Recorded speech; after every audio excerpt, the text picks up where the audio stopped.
रंजना कभी ब्रश नहीं करती थी। उसे कितनी बार उसके माँ बाप ने डांटा, लेकिन उसका कोई असर उस पर होता ही नहीं था, जिस कारण से उसके दांत पीले पीले हो जाते हैं। शादी के बाद अरे बहू, वैसे तो तुझ में कोई कमी नहीं है, पर तेरे दांत दांत इतने पीले कैसे हैं बेटा? कैसे है मतलब? कोई सर्जरी थोड़ी ना कराई है। वो तो क्या नाम, मैं ब्रश नहीं करती थी तो पीले हो गए। अब क्या करूं? आप कहे तो लाल करवा लूं या फिर काले? यार ये क्या है, क्यों माँ से लड़ रही हो? लड़ रही हूँ? अरे मैं लड़ रही हूँ या ये बोल रही है कि दांत पीले हैं, पीले।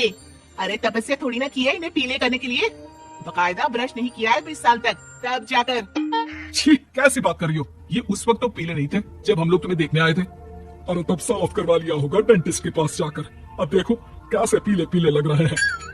रंजना सास की तरफ गुस्से से देखती है। फिर शुरू हो गई पीले पीले पीले।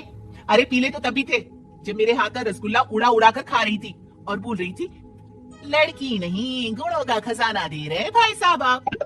खैर, अब वो लोग करते भी तो क्या करते, पीले दांत वाली बहू पल्ले पड़ी थी तो झेलना तो था ही। एक दिन कीर्तन में रंजना गाना गा रही थी। अरे कमला बहन, माँ का द्वार है, यहाँ तो सब शुद्ध होकर आते हैं, फिर अपनी बहू को ब्रश भी नहीं करवाती तुम। दूर से पीले पीले दांत भक्ति में बाधा उत्पन्न कर रहे हैं। और कोई 2 साल की बच्ची थोड़ी ना लेकर आई हूँ मैं बहू बनाकर, अच्छी खासी लड़की है। अरे कैसे करवाऊं ब्रश, ये तो उसे खुद करना चाहिए ना। अब माँ बाप तो इसके जैसे तैसे निपटा दिए, ये नहीं सोचा कि सास कैसे संभालेगी। सास बहू को लेकर घर आ जाती है, लेकिन सोच लेती है कि अब इसे लेकर कहीं नहीं जाएगी। अगली रोज बहू कहती है, अरे क्या हो गया, मंदिर नहीं जाना क्या? कीर्तन का वक्त हो रहा है। मेरी मधुर वाणी से कान्हा जी जागते हैं और सोते हैं। आप तो जानती है ना उनकी भक्ति में कितना मन लगता है मेरा। वो क्या है ना, तबीयत ठीक नहीं लग रही है मेरी, आराम करूंगी मैं। तबीयत ठीक नहीं लग रही? अभी तो मिथुन के गाने पर नाच रही थी आप, और अब बोल रही है कि तबीयत ठीक नहीं लग रही। अरे भक्ति में मन लगा लो सासू माँ, ऊपर जाना है, क्या मुंह दिखाओगी आप? हाँ। सास को बहू की बात पर गुस्सा आ जाता है। मैं क्या मुंह दिखाऊंगी, इसकी चिंता तू ना कर, समझी? अपने मुंह की चिंता कर, जो ये पीले पीले दांत लेकर हर जगह पहुंच जाती है। पता है लोग कितना मजाक बनाते हैं। ना जी ना, मैं नहीं जाना कहीं तेरे साथ।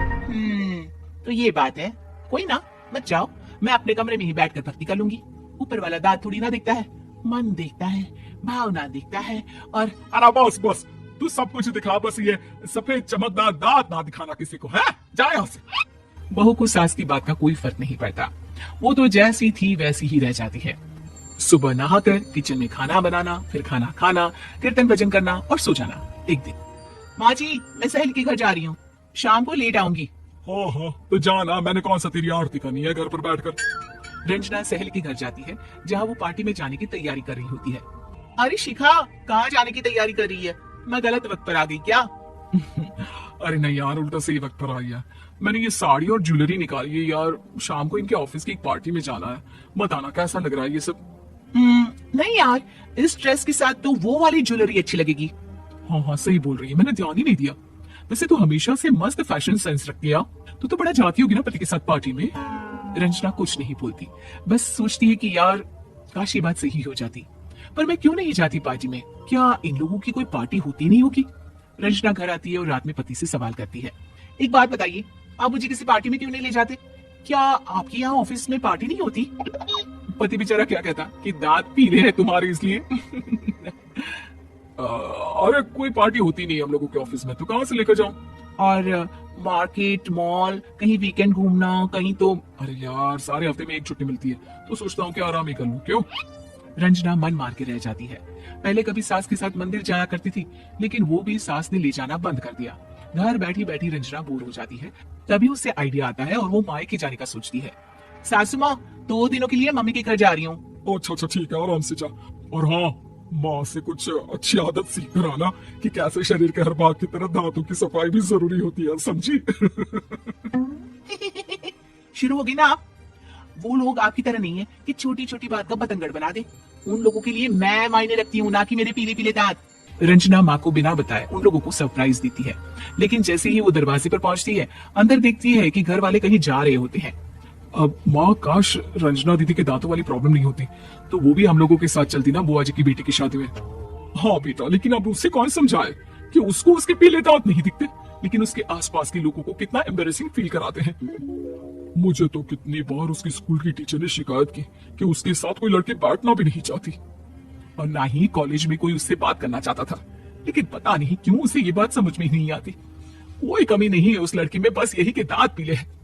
वो तो भला हो जीजा जी और उनकी माँ का, जो दीदी को जैसी है वैसे ही रखा हुआ है। रंजना को अपने घर वालों की बात सुनकर बहुत दुख होता है। वो सोचती है कि वो क्या करे, लेकिन फिर वो सीधा डेंटिस्ट के पास जाती है, अपने दांत चमकाती है और कसम खाती है कि वो रोज ब्रश करेगी। और क्या हो गया, तुम तो 2 दिनों के लिए गई थी ना।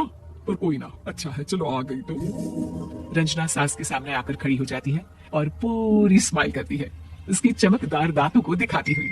हैं? चले मंदिर। माँ मुझे माफ कर दीजिए, मैंने आप लोगों को बहुत एम्बेरसिंग फील करवाया। मैं आज से रोज ब्रश करूंगी।